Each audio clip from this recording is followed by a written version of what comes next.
Vamos lá? Vamos conversar sobre fontes do direito penal agora? Kleber, o que são fontes do direito penal? Se você abrir o dicionário, abre o dicionário, joga no Google, vai ter escrito assim: fonte é o local em que nasce a água. É isso que está escrito. Você estava pegando aqui uma garrafa d'água, a gente compra água a mais barata, né, Charles? Aqui é igual ao poder público, licitação, menor preço. Fonte, nossa senhora, fonte São Clemente. É a fonte, é onde essa água foi engarrafada. Quando a gente fala em fontes do direito penal, essa expressão diz respeito às formas pelas quais o direito é criado e depois como ele se manifesta. Então, no direito penal, a palavra fonte diz respeito à criação e à sua posterior manifestação, ou seja, a posterior aplicação prática do direito penal. Certo? Quanto às fontes do direito penal, nós temos aqui, em primeiro lugar, as fontes materiais, substanciais ou de produção. Essas fontes materiais, substanciais ou de produção dizem respeito à criação do direito penal. E aí é o seguinte, a pergunta que vem é: qual é o órgão no Brasil encarregado de criar o direito penal? O órgão encarregado de criar o direito penal no Brasil é a União. Pelo que se extrai do artigo 22, inciso 1 da Constituição Federal. Compete privativamente à União legislar sobre direito penal. Compete privativamente à União legislar sobre direito penal. Beleza? Aí vem a pergunta: e os estados membros? São Paulo, Rio de Janeiro, Ceará, Bahia. E os estados podem legislar sobre direito penal? Podem. Podem. Isso está lá no artigo 22, parágrafo único da Constituição. Lembra? O artigo 22 trata da competência privativa. O artigo 21 da Constituição trata da competência exclusiva. Competência exclusiva da União é aquela indelegável. Indelegável. Competência privativa, por sua vez, é a que pode ser delegada. Os estados podem legislar sobre direito penal desde que preenchidos dois requisitos. Primeiro requisito: deve-se tratar de questão específica de interesse local. De interesse local daquele estado. Tá bom? Primeiro lugar, portanto, deve-se tratar de questão específica de interesse local daquele estado. Olha, isso é muito raro, né? No mundo que a gente vive hoje, de troca de informações, de globalização, é praticamente impossível pensar num crime que afeta o interesse de um estado e não afeta o interesse de outro estado do Brasil como um todo. Eu lembro na minha época de faculdade, me deram lá o exemplo: mas imagina uma conduta de destruir a Vitória Régia no Amazonas, é interesse só do Amazonas? Acho que não.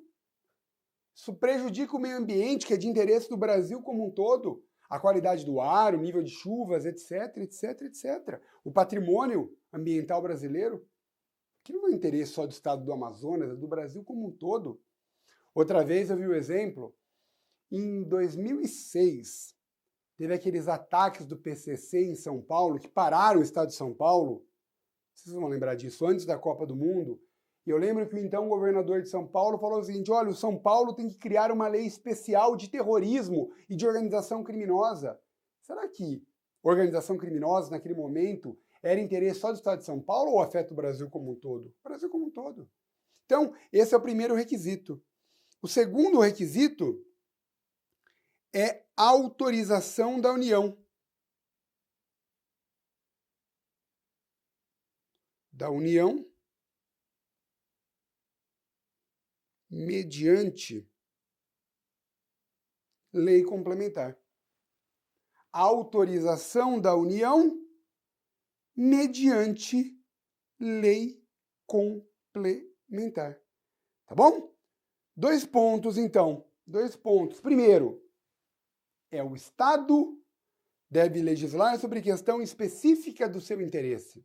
Difícil. Depois, a autorização da União mediante lei complementar. Olha a parte burocrática complicada. Imagina, a União tem que editar uma lei complementar autorizando um determinado Estado a legislar sobre direito penal. Não é mais fácil a União legislar de uma vez, por lei ordinária? Acho que sim, né? Segundo lugar, as fontes formais cognitivas ou de conhecimento. Fontes formais cognitivas ou de conhecimento. Isso aqui diz respeito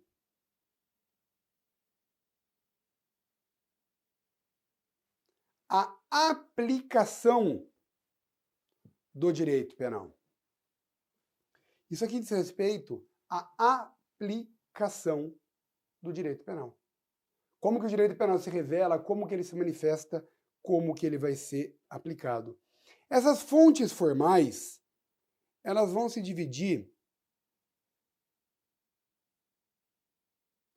em 2 grandes grupos.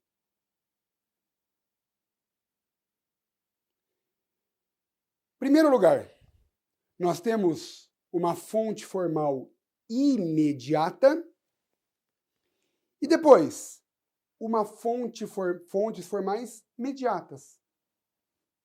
Aqui existe alguma polêmica na doutrina, né, sobre o número de fontes formais.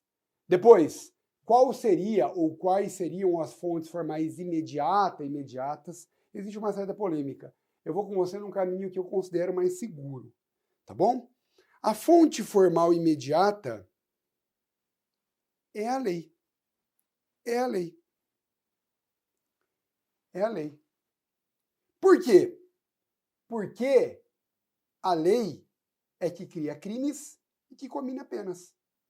A lei é a responsável no Brasil, só a lei ordinária, né? É que vai criar crimes e cominar penas. Onde está isso? Bom, isso está no Código Penal, no artigo 1º, mas mais do que isso, está também na Constituição Federal, artigo 5º, 39. É uma cláusula pétrea. É uma cláusula pétrea. Tudo bem? Vem cá. Então, a posição que a gente apresenta aqui, a fonte formal imediata do direito penal é a lei, porque é ela que cria crimes e ela que comina penas, só ela. Vem a pergunta, né? Alguns autores colocam a Constituição Federal como fonte formal imediata. Olha, vão dizer, a Constituição pode criar crimes, pode cominar penas. Veja, o poder, a Constituição, notadamente pelo seu poder constituinte originário, pode tudo. Agora, não é papel da Constituição criar crimes e cominar penas, já pensou? Se precisasse da Constituição para criar crimes e cominar penas, e mais do que isso, vamos estudar o direito constitucional. Esse raciocínio é suicida. Por quê? Porque a própria Constituição é que dá à lei o poder de criar crimes, a tarefa de criar crimes e cominar penas. Seria muito louca a Constituição, né? Se ela fala, olha, é a lei que cria crimes e comina penas. Ela diz isso no artigo 5º, 39. Aí ela vai lá e cria um crime e comina uma pena?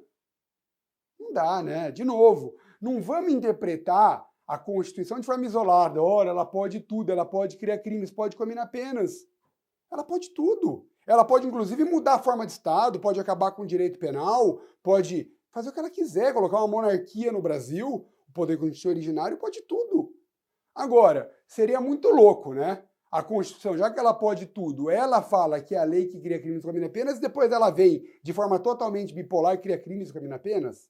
Não faz sentido. Isso é um raciocínio muito raso. Tá? Então, fonte formal imediata, com todo respeito a quem pensa o contrário, é a lei. Só a lei. E as fontes mediatas? E as fontes mediatas? Fontes mediatas é o seguinte, elas não criam crimes, não cominam penas, mas elas auxiliam na aplicação do direito penal.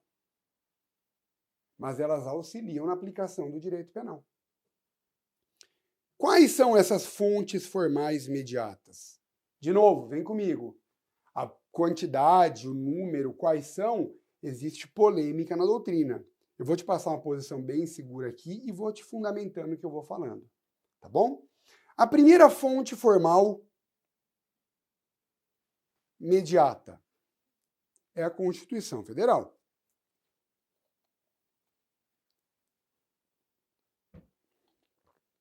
Certo? A Constituição Federal, ela contém diversos dispositivos relacionados ao direito penal. Princípio da reserva legal, princípio da anterioridade, da irretroatividade da lei penal. Ela prevê a própria dignidade da pessoa humana que produz reflexos no direito penal, proibição da tortura, de tratamento cruel, desumano, degradante, etc.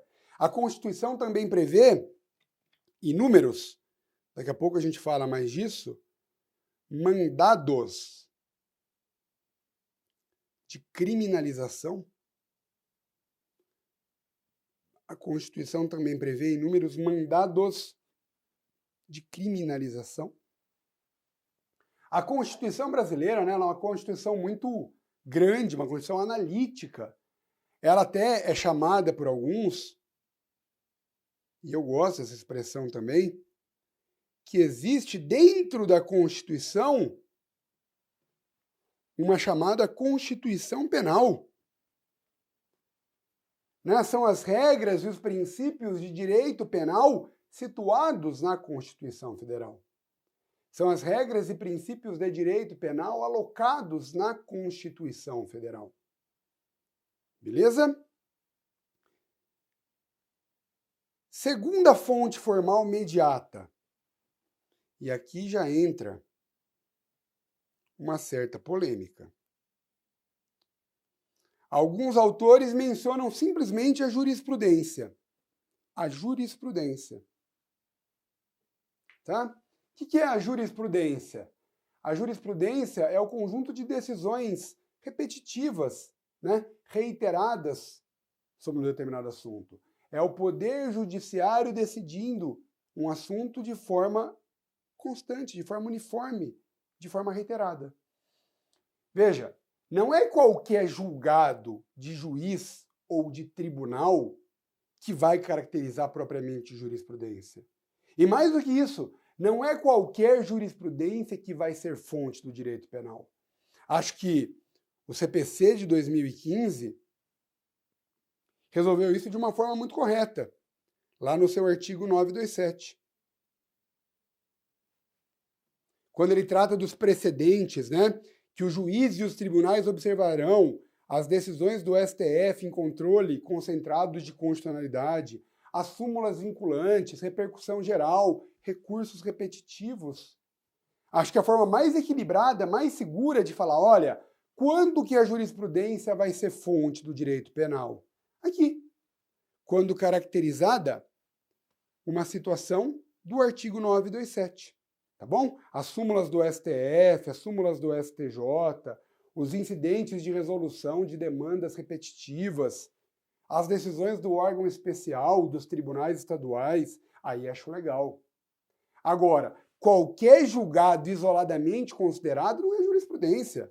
Olha, imagina, eu sou um juiz de primeiro grau, você passa no concurso, sai uma decisão maluca do Tribunal de Justiça do teu estado, do TRF da tua região. Pô, você vai concordar com aquilo? Aquilo é obrigatório para você? É uma fonte do direito penal? Não, não é. Não é. Tá bom? Jurisprudência enquanto fonte do direito penal, então, nas hipóteses restritas, seguras do artigo 927 do CPC. Beleza? Vamos lá. Terceiro lugar. Terceira hipótese de fonte formal imediata do direito penal. Outro ponto polêmico, tá? Eu sou um pouco arredio a isso. A doutrina. A doutrina. Cuidado com isso. Eu enxergo a doutrina com muita cautela como fonte do direito penal. E era para ser o contrário, né? Como eu escrevo livros, devia falar, não, a doutrina é uma fonte segura, é fonte do direito penal. Calma lá. Doutrina aqui, no sentido de livros, de artigos, de pareceres, dos autores, escritores de direito penal como um todo. Veja, num país como o Brasil, e isso é bom, tá? Em que a gente tem como um dos valores da República Federativa do Brasil o pluralismo político, em que a gente tem a liberdade de expressão do pensamento, a gente tem que ter uma redobrada cautela para ver a doutrina como fonte do direito penal. Existem países, a Alemanha, por exemplo, para você publicar um livro na Alemanha, e eu sei disso, Charles, que assim, eu recebi um convite de uma editora alemã para publicar um livro meu lá. Né? Ah, quer publicar? Olha, você tem que traduzir. Não vou mentir, eu não sei falar alemão. Podia muito bem falar, não, eu sei falar alemão. Minha filha de 4 anos já fala umas palavras, que a escola dela é alemã. Eu não falo nada. Você falar o quê? Volkswagen. Schweinsteiger, né, que fez gol na gente. Essas coisas eu sei falar agora. Eu vou chegar e falar, não, eu falo alemão. Tem gente que fala que diz um monte de língua e não fala nem português direito. Não falo nada em alemão.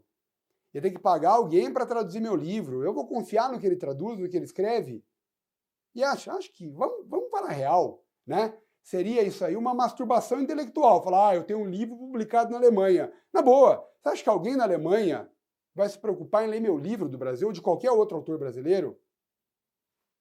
Não vai. A realidade é essa, né? É muito mais pro ego. Ah, eu tenho um livro lá, do que qualquer outro motivo. Enfim. Mas, veja, na Alemanha, quando eles me convidaram, eles percebiam que eu tinha um público bom no Brasil, livros em edições, sim, em grandes edições, já saindo sempre. Então a jogada é essa, né? Não é porque me acharam bonitinho. E aí foram ver, olha, vamos ver, como é que você tem que publicar? Você tem mestrado? Tenho. Você tem doutorado? Tenho. Opa, já mudou. Na Alemanha, para publicar um livro, um manual, você tem que ser pelo menos doutor em direito. Doutor. Há quanto tempo você se dedicou na área acadêmica no estudo de direito penal? X. Você atua com direito penal no seu trabalho? Sim, sou promotor, caso aqui que eu atuei. Você leciona direito penal há quanto tempo? Aí você pode publicar um livro. No Brasil, não. No Brasil, qualquer um pode publicar. Isso tem um lado bom, tem um lado ruim. Tem editoras, que a gente brinca, de fundo de quintal, que a editora cobra um valor. Ó, você quer publicar um livro? Você quer publicar o teu TCC da faculdade? Você pode. Eles vão te pedir aí 10, 20, 30 mil reais, você vai publicar numa tiragem. Você pega o livro, manda para ministro, manda para desembargador, para juiz, para seus amigos, você pode ter um livro. Qualquer um pode. Qualquer um. Não estou falando isso de forma pejorativa. Estou falando que o acesso à publicação no Brasil é muito fácil. Isso traz um risco. Imagina que alguém resolve aí publicar um livro defendendo a morte de judeus, de asiáticos, de negros, de nordestinos, de sulistas, de pantaneiros, de japoneses, de homossexuais, de mulheres, de homens, de crianças. Pode publicar. Isso é doutrina? Isso é fonte do direito penal? Quer dizer, daqui a pouco, porque tem um maluco aí defendendo misoginia, xenofobia, homofobia, alguém vai dizer, cria-se uma escola nesse sentido, de que isso é o direito penal? Não dá. Se eu recebi um livro em casa, alguém me mandou, como eu sou professor, eu recebo muito livro, né? É legal, vem muita coisa boa, mas vem coisa muito louca também. Os caras querem, muitas vezes, que você cite o trabalho deles para dar divulgação. É comum isso, o mercado é assim, né? Não tem as blogueiras, Charles, do Instagram, que ganham dinheiro para publicar livro, ganham roupa, para usar a roupa e marcar? Os autores que vendem uma quantidade significativa no Brasil, todo mundo quer ser citado para aparecer a obra. Eu recebi lá um livro que era o seguinte, assim, não vou nem falar o nome do autor, nem editora, nada. Nem sei se tem editora, foi feito numa gráfica, era assim, 50 razões que legitimam a inevitável pena de morte no Brasil. Tava lá. Cara, 50 argumentos defendendo a pena de morte. Eu comecei a folhear porque me chamou a atenção. Argumentos os mais absurdos possíveis, que dá medo de repetir. Bom, isso é fonte do direito penal, porque é um livro, é doutrina. Entendeu qual é a minha crítica? Eu, enquanto escritor, deveria defender o contrário, para valorizar meu trabalho, mas não é por esse lado que a gente vai. É pelo lado do que é correto. Quando eu vou em congressos e falo entre penalistas e autores dos livros que a doutrina tem que ter muita cautela para não ser fonte do direito penal, ninguém quer me dar porrada. Começa um a olhar para o outro e fala, os caras vão me fechar na saída. Sorte que eu sou um pouco mais novo, pessoal mais velho, fala, eu vou apanhar. Os caras vão jantar e não me chamam para jantar junto, porque eu sou chato, que rebaixei o nosso trabalho. Não é isso. Quem não tem maturidade para entender isso, falei com um cara uma vez, se quiser vir para porrada, vem para porrada também. Porra, porque não dá. Né? Essa reserva de mercado, se eu escrevo, a doutrina vale mais que a lei no Brasil. Tem gente que defende isso. Não dá, né? Isso é falta de maturidade, no mínimo. Falta de caráter, na verdade, né? Vamos lá. Falamos da doutrina. Os costumes. Opa, agora sim. Agora sim. O que é costume? Costume, escreva aí, é a reiteração de um comportamento, é a repetição de uma conduta em face da crença, da convicção da sua obrigatoriedade. Costume, portanto, é a repetição de um comportamento em face da crença na sua obrigatoriedade. Então, eu reitero um comportamento, eu repito um comportamento porque eu acredito que aquilo é obrigatório. Porque eu acredito que aquilo é obrigatório. Veja, o costume tem dois elementos. Vem cá. O costume tem dois elementos. Um elemento objetivo, anote aí, que é a repetição do comportamento. E um elemento subjetivo, que é a crença na obrigatoriedade. É esse elemento subjetivo que vai diferenciar o costume do hábito. Que vai diferenciar o costume do hábito. Que vai diferenciar o costume do hábito. Tá bom? Ah, o camarada foi multado lá pelo agente de trânsito, ou ele causou um acidente, porque ele estava no celular enquanto ele dirigia. Tá cheio de gente que faz isso, eu também tomo muito cuidado para não entrar nessa. Porque ele estava lá mexendo no celular enquanto ele dirigia. Opa! Ele vai dizer, ô excelência, desculpa para o juiz, é que eu estou acostumado a mexer no celular enquanto eu dirijo. Não, isso é hábito, é vício, costume não é. Porque ninguém em sã consciência acredita que é obrigatório mexer no celular enquanto dirige. Tá bom? Seguinte, o costume não pode criar crime, não pode combinar penas, mas ele auxilia na aplicação do direito penal. Por isso que o costume é fonte formal mediata. Vamos lá. Os costumes se dividem em três modalidades. Em primeiro lugar, o chamado costume interpretativo, também chamado de costume secundum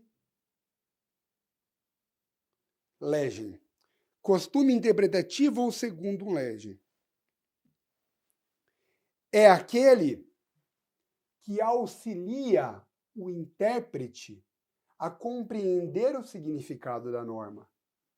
Levando em conta o quê? As condições do agente, o local em que ele vive, o local em que o fato foi praticado. Tá bom? Quer um grande exemplo disso, que eu acho muito bacana? Tinha no passado a figura da mulher honesta, né? O conceito estúpido de mulher honesta. Hoje, um exemplo legal é o conceito de ato obsceno. O que é ato obsceno? Vamos interpretar os costumes do local. Por exemplo, Uma mulher que pratica topless numa praia voltada à prática de topless. Pratica ato obsceno? Não. O meu patrão no G7 aqui, Alexandre Jaluca, não sei se você já teve aula, se vai ter. O Jaluca, ele é adepto de praias de nudismo. Ele frequenta. Praticar nudismo, né, Charles? Uma praia de nudismo é ato obsceno? Não. Agora, imagina que o Jaluca vai praticar nudismo dentro de uma igreja, numa cidade do interior, recatada, cheia de beatos e de fiéis ali. É ato obsceno? Dizem que se aplica o princípio da insignificância. Mas, tirando o princípio da insignificância, é ato obsceno. Urinar em via pública é ato obsceno? Depende dos costumes, do hábito. Tem lugar que o pessoal faz. Porque não tem banheiro público? Porque o Estado é tão omisso que não tem banheiro público. Apertou, vai aonde? Né? Carnaval. Mas veja, vai depender muito também, olha. Eu, como operador do direito, sei lá, não precisa concordar comigo. Imagina, o rapaz parou na rua, trânsito absurdo de São Paulo, para urinar, porque o carro não sai do lugar, o bicho está pegando, ele ia fazendo as calças. Vamos ver as situações. O cara parou, agachou ali no carro, pegou, se curvou, escondeu atrás da porta, ninguém vê. E faz ali da forma mais discreta possível, só vem a aguinha correndo no chão. É ato obsceno? Acho que não. Agora, o camarada parou no meio da rua, foi no meio dos carros, tirou o negócio lá, deu aquela balançada, mexeu para um lado, para o outro, fez chafariz, fez helicóptero no final, né? Virar hélice, né, Charles? É ato obsceno? Acho que é. Tá vendo? É o costume interpretativo, ou secundum legem. Segunda espécie de costume, o costume negativo. Ou contra legem. É aquele que contraria a lei, mas não a revoga. É aquele que contraria a lei, mas não a revoga. Tudo bem? Exemplo disso, costume negativo, ou contra legem, também é chamado de desuetudo. A gente pergunta então, o que é desuetudo? É o costume negativo, ou contra a lei. Ele contraria a lei, mas não a revoga. Exemplo, a contravenção penal de jogo do bicho. É uma contravenção. Ah, mas todo mundo pratica jogo do bicho ali na feira, na rua, na praça. Veja, o desuso não revoga uma lei. Um costume, por mais arraigado que seja, por mais consolidado que seja, não revoga a lei. Eu era promotor numa cidade interior de São Paulo, que foi a minha primeira promotoria como titular. Cidadezinha pequenininha, cidade de primeira, né? A gente chama, né, Charles? Não dá para engatar a segunda, que acabou a cidade já. E, na minha época, isso no ano 2000, eu sou um senhor, eu sempre faço questão de frisar isso. Não tinha esse lance, GPS, acho que tinha avião. Eu não tinha. Waze, celular com internet, tijolão, né? Não, era um Motorola StarTAC, que era o mais moderno de todos. Nada de celular, não tinha nada disso. E eu cheguei na cidade, onde que é o fórum? Vamos descobrir. Tem a praça, tem o Banco do Brasil e o fórum, né? E a igreja. Achei o fórum. Parei o carro, fui lá atrás do fórum, vi uma vaga, vi lá, uma vaga, juiz, promotor. Parei o carro lá, peguei meu malote com livros, meu notebook, fui entrando. Quando eu passo na frente do fórum, Charles, vem um mocinho lá, um senhor, na verdade, fala, ô menino. Falei, porra, eu, será, né? Ô filho, você aí, ó. Só tinha eu? Falei, eu? Pois não. Quer fazer uma fezinha hoje? Vai dar macaco. Falei, não, obrigado. E aquilo me incomodou, ficou ali, né? Promotor, moleque de tudo, de idade, de carreira, de tudo. Aquilo me incomodou. Fui conhecer a pessoa do fórum, fui conhecer minha funcionária, fui conhecer minha sala, conhecer a juíza da cidade. Voltei para minha sala e falei assim, dona Sônia, que era a oficial de promotoria, estava se aposentando. Dona Sônia, tem um senhor na porta do fórum, uma mesinha de bar, falou de uma fezinha, de uma... Ah, doutor, é o seu Zé. Seu Zé o quê? Seu Zé é bicheiro. Falei, bicheiro? Bicheiro? Na porta do fórum? Ele é amigo de todo mundo faz aposta com ele. Falei, acabou a brincadeira. Seu Zé, seguinte, o senhor faz o que aqui mesmo? Jogo do bicho, ó. O senhor me desculpa, eu sou o Kleber, sou promotor, tô chegando agora.